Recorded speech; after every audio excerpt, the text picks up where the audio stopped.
similar también, como dicen en San Isidro. Es decir, tenemos a ambos magistrados de las juntas del proceso penal, del inicio de la investigación y del momento en donde ya la condena se hace efectiva y se empieza a controlar. En principio, agradecerles por parte de la universidad que hayan donado su tiempo para poder venir y poder charlar un poquito sobre la temática y sobre el documental que hicieron. Contarles de que estamos abiertos a que hagan preguntas específicas o abiertas al respecto de lo que vieron, lo que quieran preguntarle a ambos. Y me parece que como disparador sería interesante que nos cuenten acerca de lo que vimos en la película. En principio, y creo que una de las cuestiones más modernas e importantes que han pasado dentro del proceso penal, ¿cuál es la relevancia, cuál es la importancia de la opinión de la víctima, teniendo en cuenta los dictámenes que están obligados a hacer al respecto de una persona imputada de un delito, en el caso del doctor David, ya condenada, en el caso del doctor Saetone, en la investigación y con el principio de inocencia, por supuesto, todavía erigido y válido?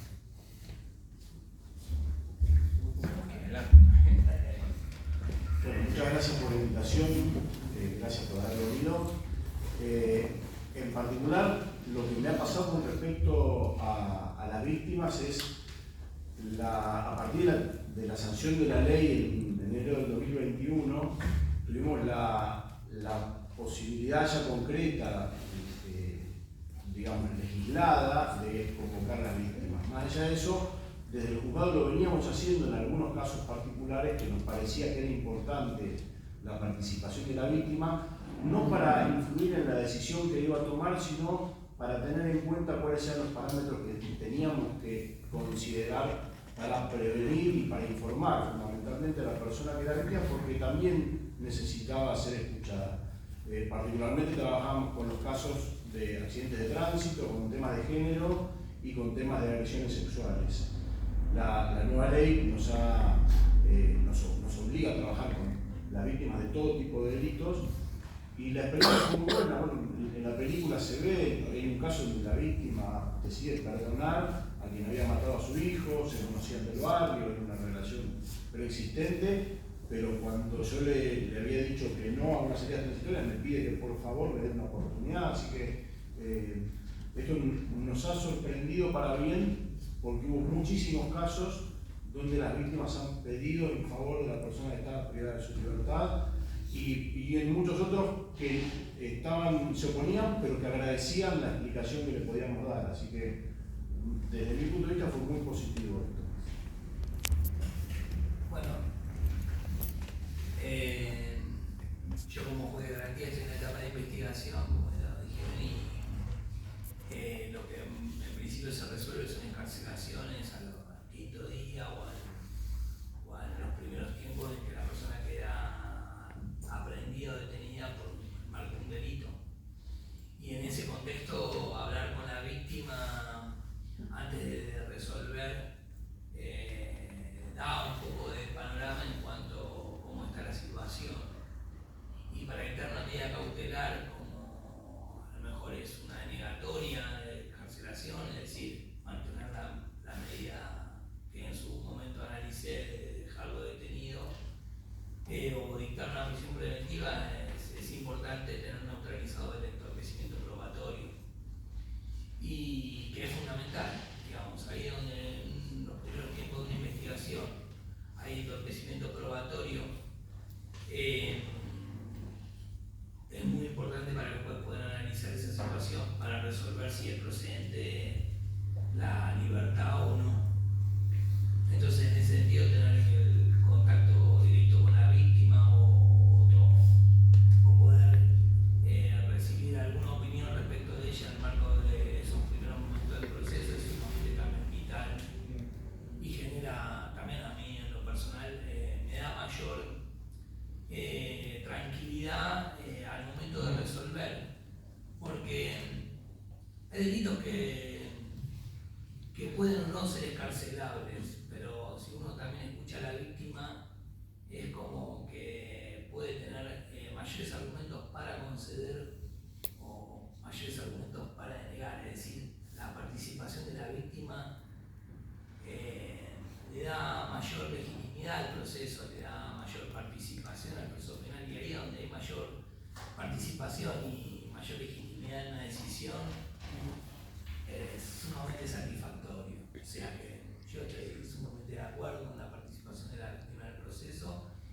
escucharla, porque es lo que le da también al juez una regla, un punto de medida de donde tiene que direccionar la decisión, ¿no?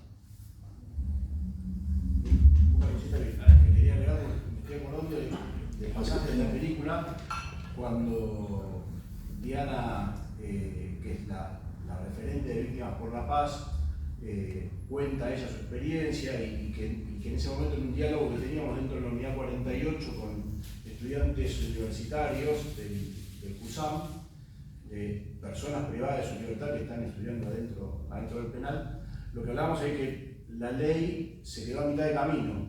Y yo decía que se quedó a mitad de camino porque es una buena introducción para permitir la participación de la víctima, pero cuando nos ponemos a pensar en el origen del derecho penal, lo que genera la figura del magistrado o de un tercero que interviene es para tratar de intervenir el conflicto y evitar la justicia por mano propia. Entonces, en las primeras sociedades de Estado se delegaba en el soberano la resolución del conflicto y después, a medida que se fueron expandiendo estos pueblos que eran conquistadores, delegaban en los magistrados la resolución del conflicto y siempre se tenía en cuenta el conflicto entre las partes.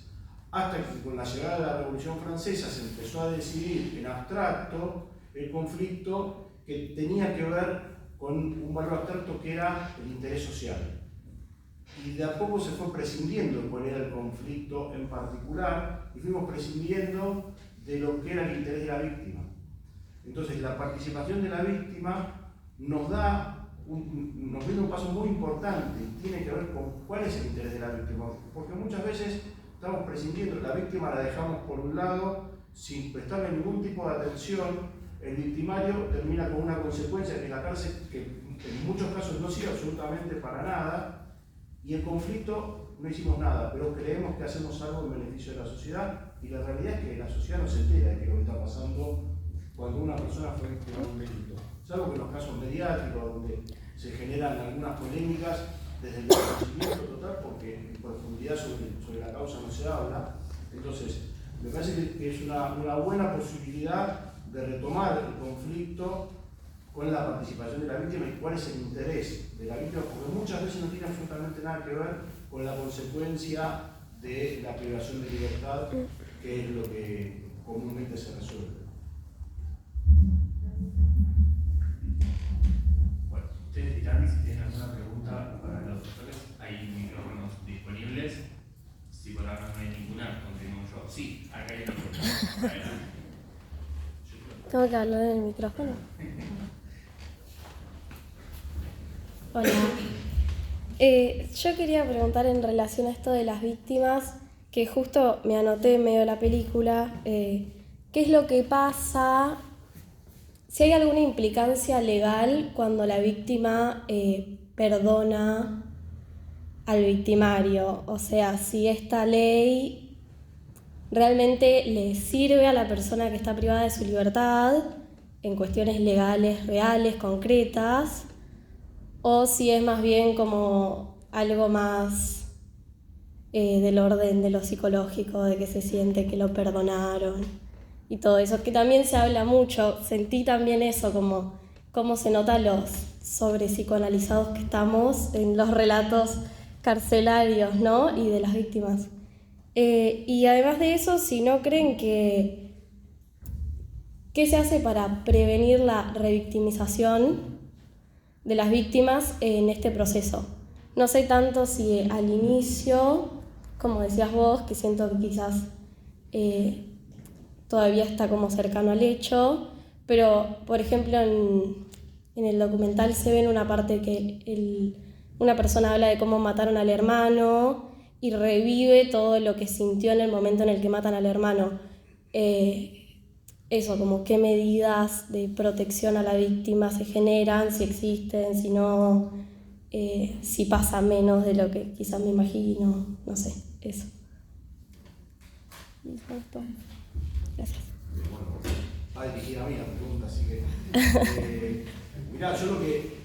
Una de las cosas que no queda en el documental y que Diana comenta es que cuando se hicieron varias consultas a determinadas organizaciones de víctimas para la ley de víctimas, dijeron, nos tuvieron en cuenta todo, pero se olvidaron del derecho a perdonar.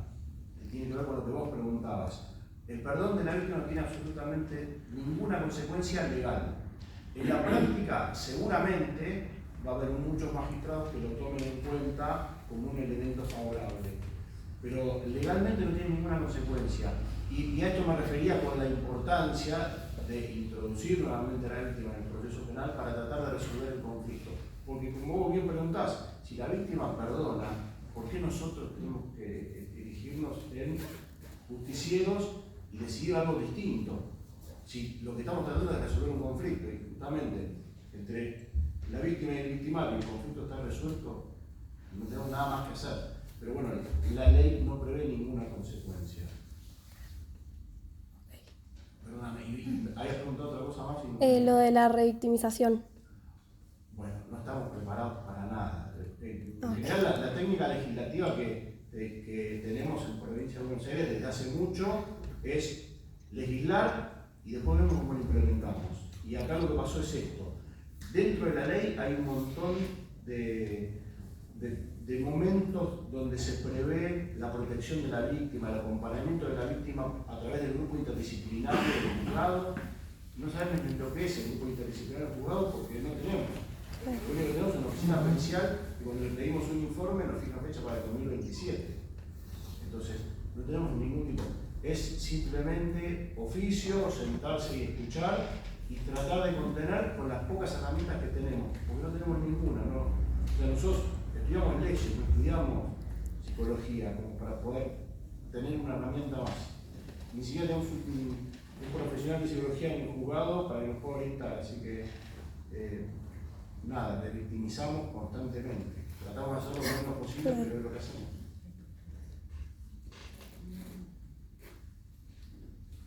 Yo voy a preguntar, Dios, Sí, me acercamos al micrófono.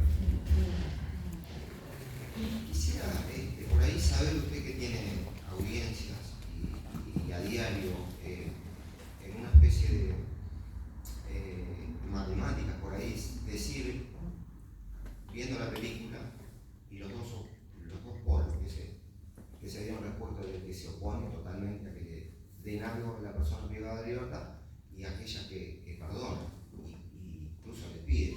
Yo, mi pregunta es, ¿cuántos casos hay excepcionales como el de esta señora, a diferencia de los que piden que se vayan cumplidos prácticamente? Una primera pregunta. La segunda, que me gustaría contestar por ahí es, ¿considera que el Ministerio Público debería ponerle más énfasis a preparar a la víctima para que no llegue a esta instancia o a la de los primeros momentos tan desnuda, por decirlo de alguna manera? En los primeros momentos te referís al comienzo de... Claro, al comienzo. ¿Qué te pasó? En principio el Ministerio Público Fiscal siempre realiza dictámenes escuchando a la víctima. Jamás, o sea, he tenido muy pocas causas donde hay desarmonización entre lo que sostiene la víctima y el Ministerio Público Fiscal. El promedio que tengo de causas, el 99% del Ministerio Público Fiscal acompaña a la víctima en la retención, salvo cuando, porque solicitar a la víctima es algo contra la ley. Ahí el Ministerio Público Fiscal no va a poder acompañarlo. Pero en principio no he tenido desarmonizaciones en ese sentido en la distinta cantidad de procesos que he realizado. Y después, en cuanto a la cantidad de situaciones o de casos donde víctima e imputado van, digamos, al proceso en un alto nivel de conflicto, es relativo. Hay muchas veces que ocurre que yo, porque digamos, un juez de garantías interviene en las causas de flagrancia, donde hay muchas cuestiones de género que ocurren inmediatamente, que eso es algo que verdaderamente está muy focalizado el Servicio de Administración de Justicia en ese tipo de procesos. Y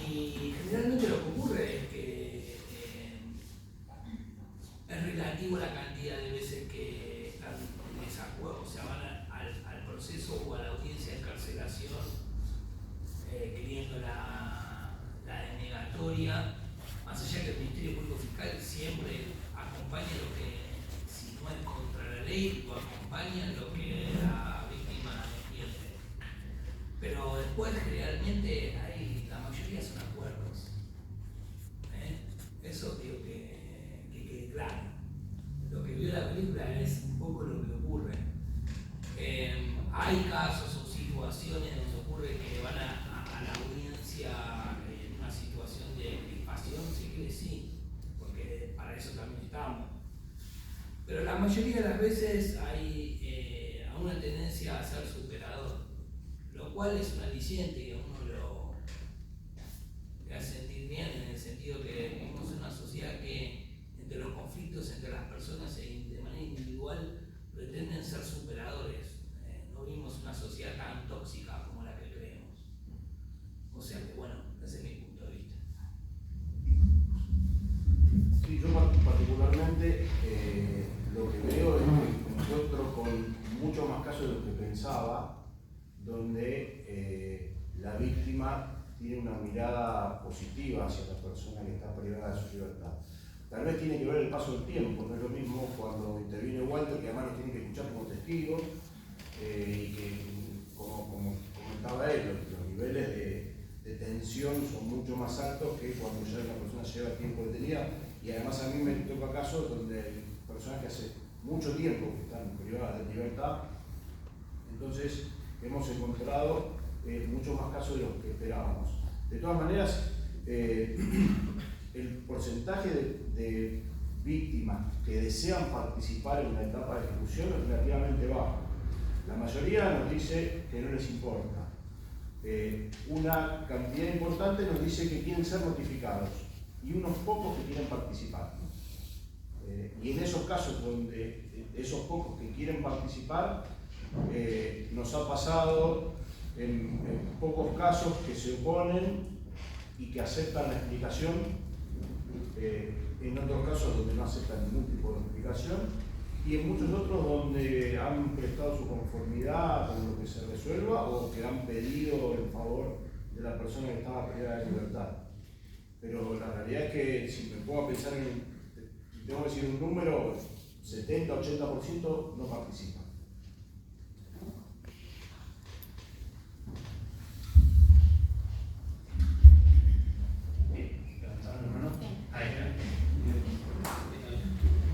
Ahí en la película uno de los casos era sobre violencia de género. Y la pregunta es, ¿qué pasa cuando el victimario en realidad es la mujer y no el hombre? ¿Se tiene conciencia si es la mujer la persona que termina ocasionando el delito? ¿O en un marco de violencia de género, por ejemplo? ¿O solamente cuando es el hombre en contra de la mujer? ¿Se tiene en cuenta en cuanto a, por ejemplo, beneficios o después de una ejecución? Bueno, En primer lugar, una violencia de género. Si la verdad es la mujer, la violencia de género es del hombre hacia la mujer. No sería un caso de violencia, puede ser un caso de violencia, pero no es violencia de género. La violencia de género Por eso viene se lo toma como un definida. delito directamente. No. Claro, la violencia de género viene definida desde el momento de que, digamos, la agresión es del hombre hacia la mujer, entendiendo el género mujer como digamos, A pesar de la condición de Sí, tiene que ver con los niveles de vulnerabilidad social. Entonces, no sería una cuestión de género. ahí donde hay una víctima hombre, no, por parte de una mujer, no hay violencia de género, digamos. Ese no entra el concepto de cuestión de violencia de género al respecto ahí. Perdón, quizás para aclarar, cuando me parece que se refiere, obviamente me corregirás, no es una circunstancia especial que la legislación y el legislador ha tomado a los efectos del dictamen. Cuando es la violencia de un hombre hacia una mujer, de una mujer hacia un hombre. No, es que viene también No. desde la cuestión también de los pactos internacionales. Ahí está, claro. Los pactos internacionales indican que la violencia de género es del hombre contra la mujer, y desde ahí se es la óptica. ¿No? Ahí donde hay un hombre, o sea, un hombre víctima, no hay violencia de género. No hay ¿Cómo se violencia le de género. llamaría? ¿Cómo se le llamaría? Víctima. Violencia. Voy a hacer eco y me voy a meter en una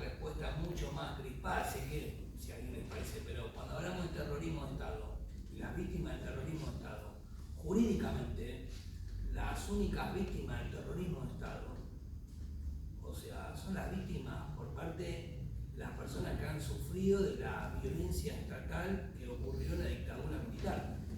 Después, aquellos grupos armados que se eligieron la voz del pueblo y entendieron que cometieron delitos, o sea, son imputados comunes.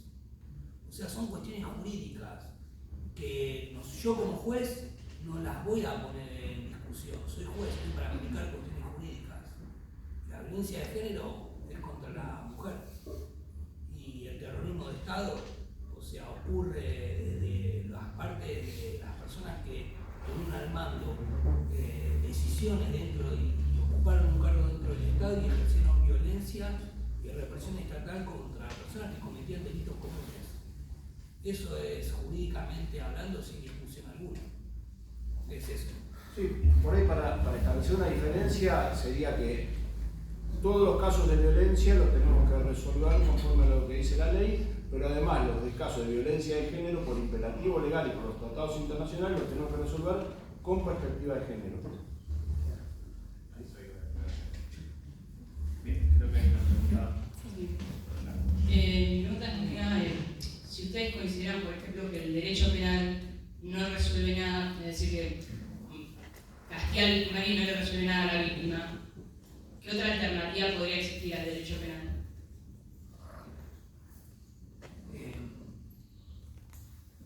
Es una cuestión, digamos, sociológica.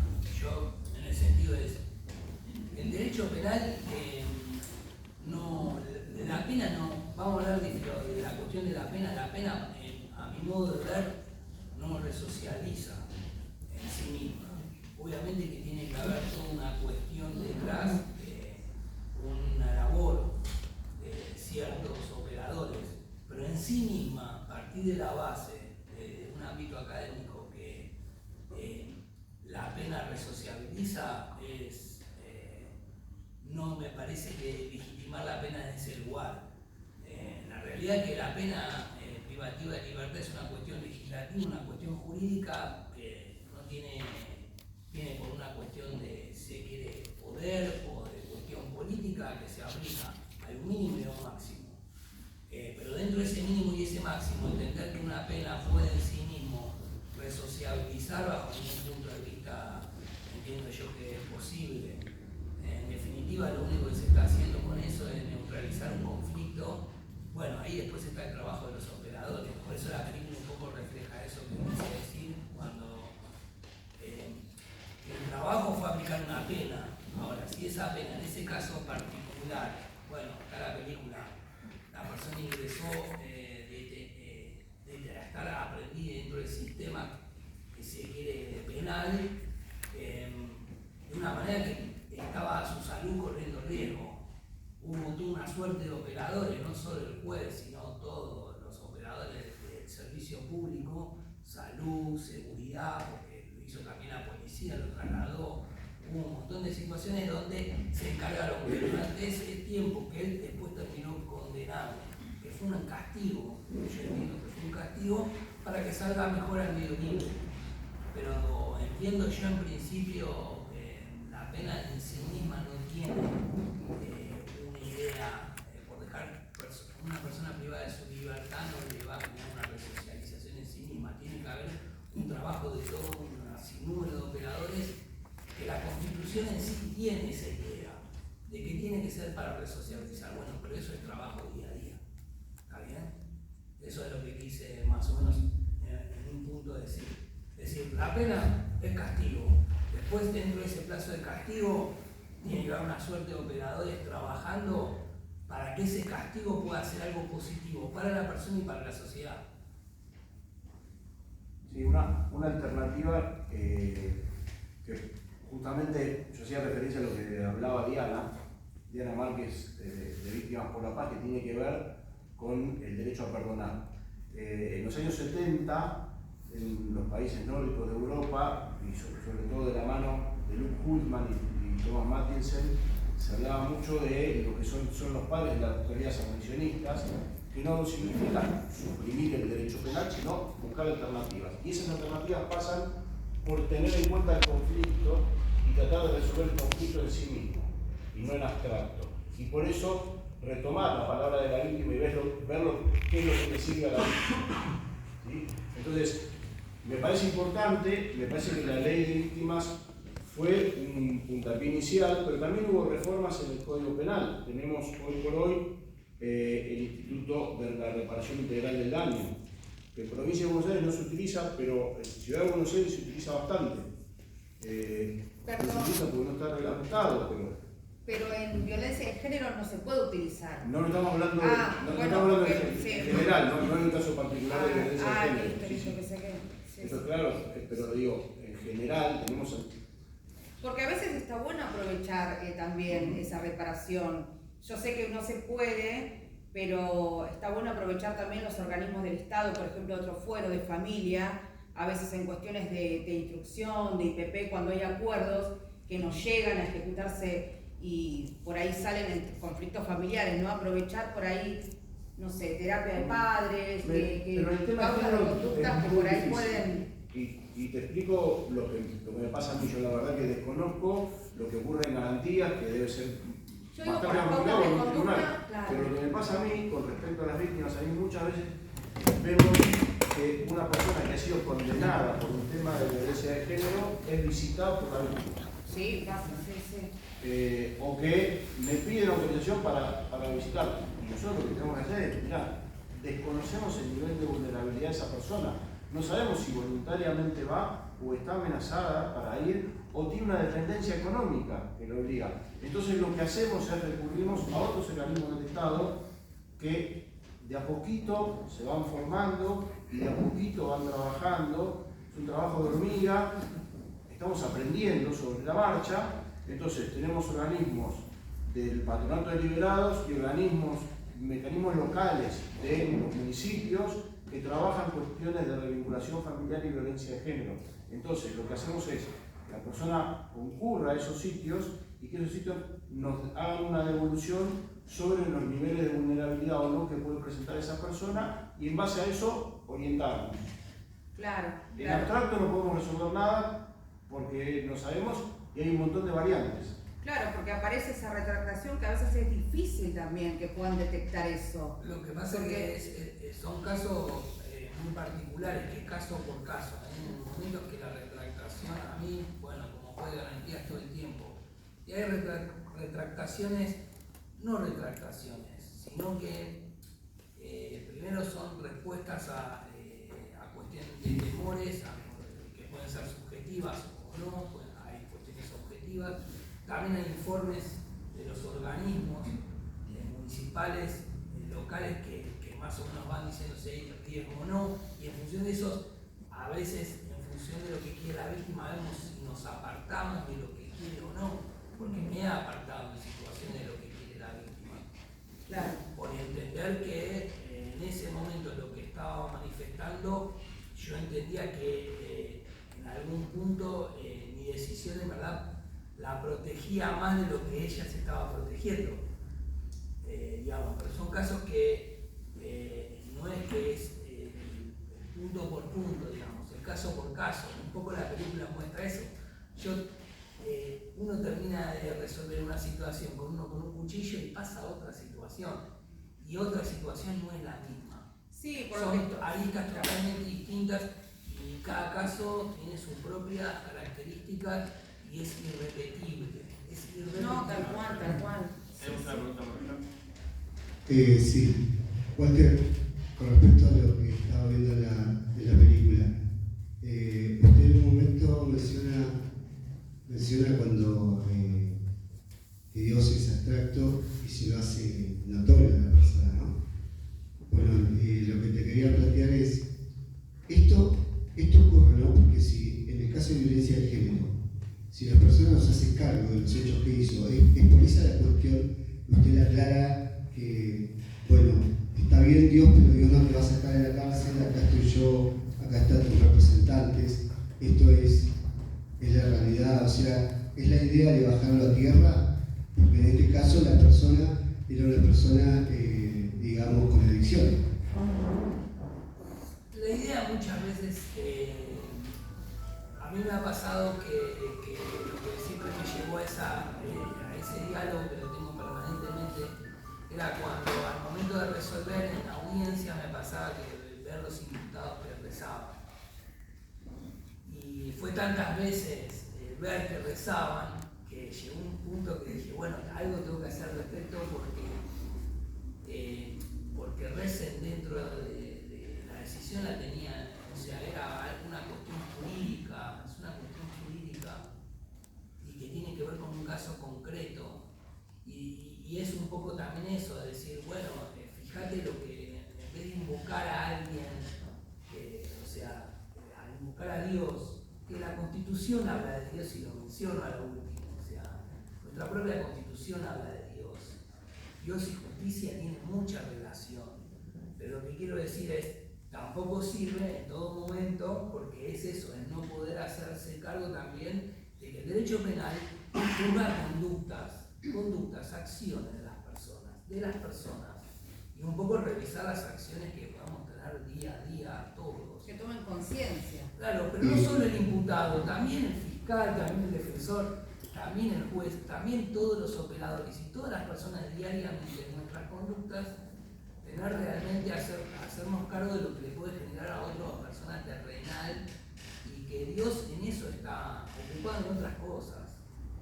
Tenemos que hacernos cargo un poco también de lo que nosotros generamos,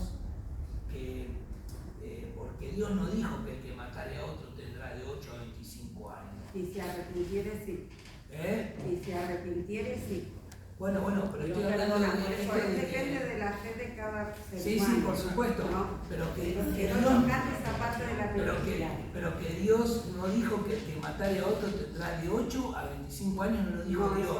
No, esa parte de la legislación. Bueno, por eso, y eso es un poco lo que quiero decir con eso, es, bueno, Dios no tiene que ver con que el que matare a otro tiene de 8 a 25 años. Que tiene 8 a 25 años, hay que hay un fiscal, hay un defensor, analizar la situación que se te está acusando, y hablemos de algo concreto que tiene que ver con tu conducta. Que también los pone. ¿Está bien? Después viene lo otro, que está más que claro que está enmarcado dentro de todo lo otro. Pero es sí, más que todo mi pregunta estaba enfocada en que si esto lo hacías porque normalmente las personas que digamos, responsabilizan a Dios deciden y no se hacen cargo de cambiar. Puede ser que sí, puede ser que no. Lo que a mí me pasaba en las audiencias es que yo capaz que le hablaba, o sea, a la persona capaz que en la audiencia le hablo de por qué estoy resolviendo la excarcelación y no me escucha y reza. Y muchas veces me pasó. Entonces digo, no me está escuchando a mí y está rezando. Entonces llegó un momento que dije, bueno, algo tengo que decir al respecto. Y ya me quedó como algo, pero eso fue reiterada en todas las audiencias de flagrancia o audiencias a tenor del artículo 168 bis, que es para resolver una prisión preventiva, que no escucha al juez, reza. Entonces, si vos querés realmente también entender un poco por qué te está pasando lo que está pasando, es importante que escuches al fiscal, que escuches a la defensa y que escuches al juez, que en definitiva no son dioses, son personas que estudian una carrera y cada cual desde su rol ejerce su actividad. Pero una pregunta más. Una cosita que se refirió a esto justamente, que lo que está diciendo Walter es, nosotros no estamos resolviendo cuestiones de fe, sino cuestiones legales. Y en la audiencia donde la mamá perdona a quien había matado a su hijo, ella misma dice, el que perdona es Dios, no yo acá les pido que le den una oportunidad. Entonces está quedando bien en claro que estamos en un plano legal y algo totalmente distinto del plano de la fe. Entonces me parece que a eso apunta Walter cuando lo dice y que esta persona vino y lo planteó ella. En el proceso de investigación, ¿no? También surge que en este caso de violencia de género, que retiran las denuncias. En este caso, ¿cómo es el procedimiento? Si una persona la retira, usted, ya que comenzó la investigación, ya hace que se cumpla la ley, porque muchas veces la víctima retira la denuncia por miedo, o por lo que fuera, por la familia, instigada por la familia, Estado ahí que no hay, no se retira. Incluso muchas veces cuando se le da la libertad y con ciertas restricciones, hay un latiguillo que yo tengo que creo, no sé si lo dije en la audiencia de género, no está en la película, que es que yo muchas veces cuando me preguntan digo, a partir de ahora la relación entre víctima e imputado interviene el Estado, interviene el Servicio de Administración de Justicia, y ustedes no pueden disponer de esa relación y de la comunicación como ustedes quieran, sino que hay una intervención estatal que está analizando esta relación y bajo ningún punto de vista vos tenés que cumplir lo que te dicen los jueces y lo que está ocurriendo con la Fiscalía. Si vos no cumplís con esto, eso está grabado en un montón de audiencias que tengo, es no cumplís con esto va a ser revocado porque vos, y si ella te dice no, pero vení, no hay problema, sabés que vos tenés una orden y vos, tu relación hoy primordial es con el Servicio de Administración de Justicia y en esa explicación no se retira la denuncia. Una vez que, desde que el momento el Estado argentino asumió un compromiso internacional con erradicar la violencia contra las mujeres, ya no hay una cuestión de cuando hay una intervención estatal sobre una situación de riesgo de una mujer donde la mujer puede disponer que no haya intervención, sino que la intervención va a existir lo más mínima posible, respetando su derecho, pero la intervención va a existir. Una cosa, para que quede claro algo que había dicho yo antes, que yo digo que me parece fundamental escuchar a la víctima y permitir que la víctima pueda participar de la resolución del conflicto, salvo en los casos de género o las cuestiones de vulnerabilidad que hablábamos. O sea, me parece importante en todos los casos. En los casos de género tenemos que prestar particular atención. En los casos de sobrepoblación, desconozco si era solamente esos calabozos de la comisaría o si es en general. ¿Termina condicionando después el hecho de otorgar alguna encarcelación? ¿O primero, la sobrepoblación es solamente en un caso en particular o es en la mayoría de los lugares? Y después eso termina condicionando en el caso de dar alguna encarcelación a alguna persona que capaz tiene la posibilidad de darlo por más de que no cumpla con los requisitos legales. Buena pregunta. Bueno, te lo contesto fácil con números. La capacidad del servicio penitenciario para alojar personas, que es un número que pone infraestructura, no es un número legal. Te hago la diferencia porque infraestructura tiene que ver con la cantidad de camastros y el número legal debería ser con la cantidad de cumplir con todos los derechos de la persona privada de su libertad, trabajo, estudio, atención sanitaria, etc. El cupo fijado por el servicio penitenciario es 28.000 plazas. Hay al día de la fecha 48.000 presos en el servicio penitenciario. O sea, la sobrepoblación es de todos lados.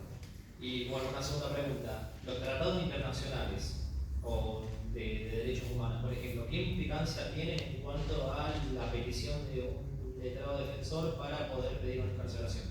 O sea, ¿se tienen en cuenta los tratados internacionales sobre derechos humanos en cuanto a las malas condiciones para estar obviamente detenido o bueno, ya cumpliendo la condena? Hay un fallo de la Corte de la Suprema Corte, o sea, la Corte de Nación, que es Berbisky, según habeas corpus. Hay una obligación de dar cumplimiento con ese habeas corpus, o sea, hay una obligación jurisdiccional con respecto a esa situación. Y obviamente que yo tengo en cuenta, a la de disponer prisiones domiciliarias, la saturación carcelaria lo tengo en cuenta. No puedo conocerla. No. O sea, no, es que ahí está perfecto. Yo respondo a la pregunta esa y es buena pregunta. La realidad es que como juez realmente, o sea, preferiría no tenerla en cuenta. ¿Por qué? Porque estamos dentro de los parámetros normales, pero no trabajamos dentro de los parámetros normales. Entonces, en función de eso, vos como juez te tenés que ajustar a la realidad. Uno decide en función de la realidad que tiene. Los pactos internacionales los tiene que aplicar con la realidad en la que uno trabaja. Entonces, hay que ayornarlos de la mejor manera posible. Y ahí está el juez.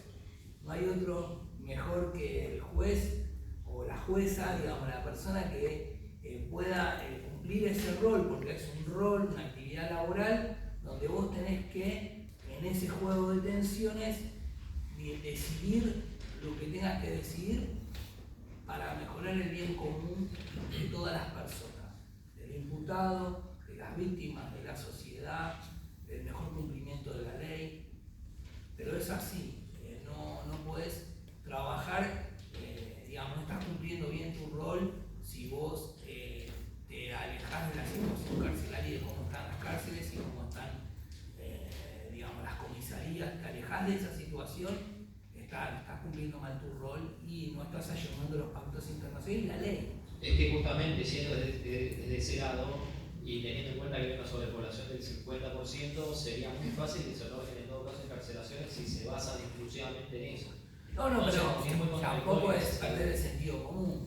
Claro, siempre depende de los delitos. Claro, exactamente. Siempre es atendiendo al sentido común y a la interpretación de la ley. Lo que sí digo es que lo interpretás, o sea, una persona que a lo mejor, por poner un ejemplo, tiene un hurto agravado de vehículo dejado en la vía pública y a lo mejor ya tiene una condena y vos sabés que tiene una pena expectativa de 1 año de prisión y la condena que tuvo anterior es alejada, bueno, la pena va a ser de efectivo cumplimiento.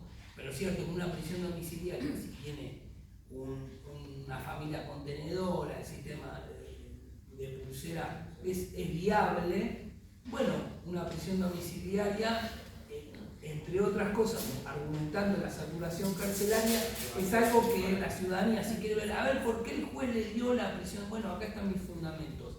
Entre todos esos fundamentos, que hay un montón de otros, que es que tiene una familia continente, que la pena es una pena mínima. Bueno, ya también la cuestión de la situación de carcelaria. ¿Está bien? De hecho, hay 2 resoluciones recientes de la Corte de la semana pasada, si no me equivoco, que una recomienda a los jueces revisar con un plazo no menor o no mayor de 8 meses las medidas de coerción, y en otra, respecto a los institutos que se tienen que resolver en etapa de ejecución, tener especialmente en cuenta estas cuestiones. Por una cuestión de organización vamos a tomar una última pregunta y ya tenemos que finalizar. Bueno, con el tema de... ¿Qué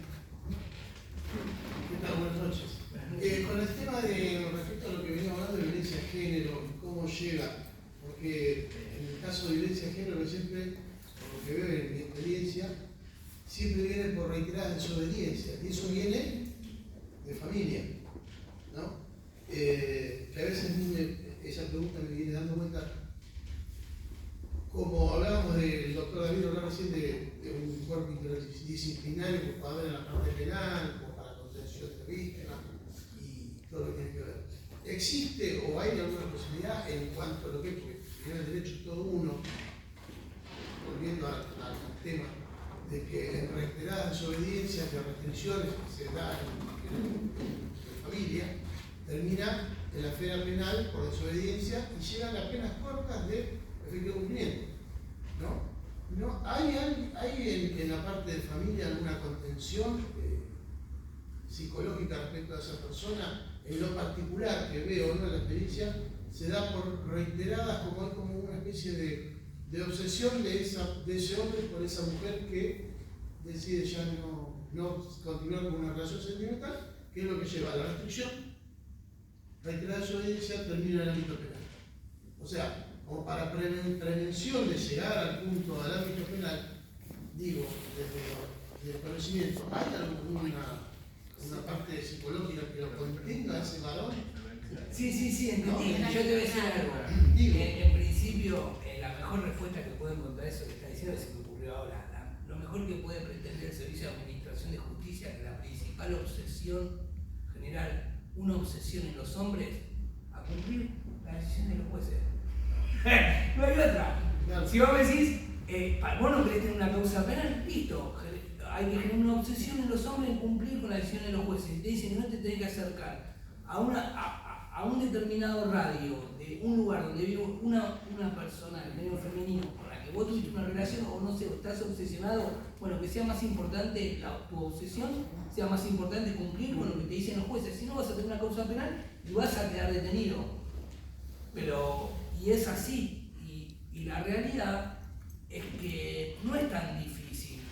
Vivir vivir en una sociedad donde existen jueces que toman decisiones, lo más civilizatorio para una sociedad es que cumplan las decisiones que toman los jueces.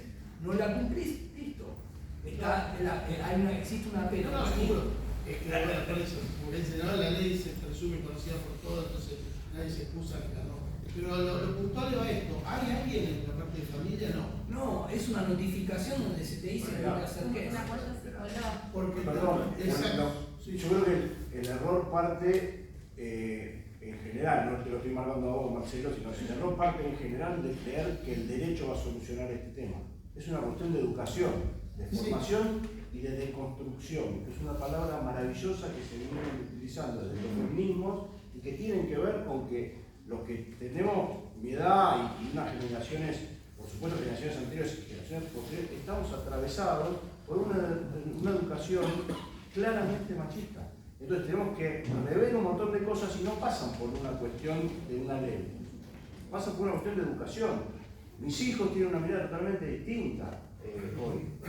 Chicos de 20 años para abajo tienen una mirada totalmente distinta. No es algo que se lo planteen como problemático. Nosotros sí, porque nosotros tenemos que desandar un montón de caminos que tenemos recorrido y que nos encontramos, y quienes nos preocupa el tema, nos encontramos con un montón de obstáculos, a los que ni les importa, pero mucho más.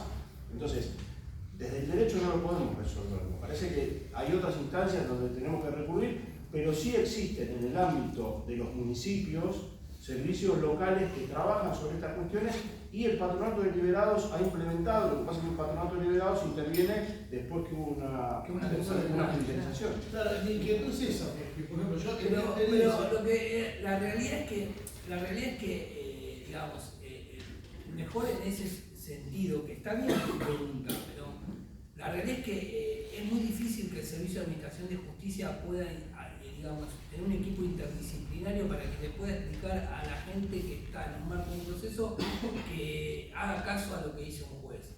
En definitiva, yo creo que la realidad es que lo mejor que podemos hacer como sociedad es empezar también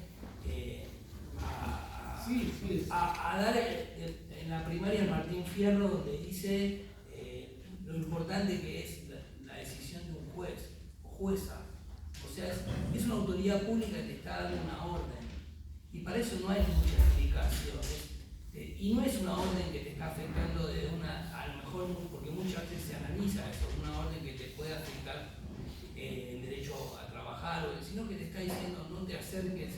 Ahí es cumplir con la orden. Habría que pensar en que la prisión sea domiciliaria en una cárcel. Está bien, pero en principio cuando vos incumplís la orden puede ser que quedes detenido 5 días y después con el avance viene la prisión domiciliaria. Sería importante no llegar a ese punto y que todos pero puedan. perdón, seguimos creyendo que la prisión va a solucionar algo. Claro, sí. No, de hecho, penas cortas, las personas transitan su prisionización sin recibir ningún tipo de trato que tenga que ver con esas cuestiones y salen potenciados. A raíz de esto es que ustedes vieron que en un caso de género estábamos hablando de que inquietudes que surgieron en el juzgado, armamos un grupo interdisciplinario que trabajaron con escucha recíproca, hombres y mujeres trabajando temas de violencia y que eran esos juegos que hacíamos de confianza. Funcionó, pero es voluntariado. El voluntariado se acaba cuando el bolsillo aprieta, entonces me quedé sin voluntarios. Pero la realidad es que no se trabaja dentro de la prisión, entonces tenemos que buscar de alguna manera trabajar. Hay un programa del ministerio que se llama Deconstruyendo Masculinidades. Nadie sabe cómo y qué consiste porque cada uno lo da como le parece y no está en todas las unidades penitenciarias, entonces estamos frente a un problema, pero por lo menos hay algo sobre una base sobre la cual construir. Pero dentro de la prisión no vamos a solucionar problemas seguro. Claro, lo mío igual apuntaba a poner una barrera antes de llegar a la parte penal. No, está así bien, como juez, está bien lo que decís. Se respeta la autonomía de la voluntad cuando en alguna resolución pone que se le incorpore y se le brinda asistencia psicológica, una vez que ya está dentro en el ámbito del servicio. ¿Por qué no se le da ese marco psicológico, respetando si quiere aceptar algún tratamiento? Digo, no sé, lo desconozco yo en la parte de mi familia, Entonces se evitan esas reiteradas desobediencias y que llega al corte penal. Porque no lo puede llevar. No lo puede llevar, ¿no? No es algo que puedas actuar compulsivamente, lo único que actúa compulsivamente es la privación de libertad. No sirve absolutamente para nada. Entonces tenemos que arrancar desde bebés con una educación. Claro, sí, es como también otro concepto que se dice la reinserción social o la inserción, y hay gente que quizás nunca estuvo socializada. ¿Cuánta gente que está detenida y que uno no sabe documentos y documentado? Nació, certificó nacimiento y no. Es parte de la. Es parte de lo. Procesos penales. Claro. Bueno, en lugar de micrófono, simplemente una vez más, para darle la finalización de esta charla de debate, nuevamente agradecer a ambos magistrados, al director Matías Escarbasi, que no pudo estar el día de hoy, pero bueno, él es abogado, doctor, director, mediador, y nos prestó la película para que podamos verla y analizarla, y a todos ustedes que pusieron su tiempo para venir a charlar un poco. Bueno, yo antes, quería agradecerles particularmente a Walter y a Alejandro por ser unos jueces distintos. No sé si ustedes notaron, ¿sí? Que no son el típico juez frío, distante, sino que miran con ojos humanos a todas las partes, y bueno, eso para mí era lo más valioso del trabajo que hacían, fuera de toda la parte, ¿no?, de cumplimiento de la ley y de cumplimiento del valor humano.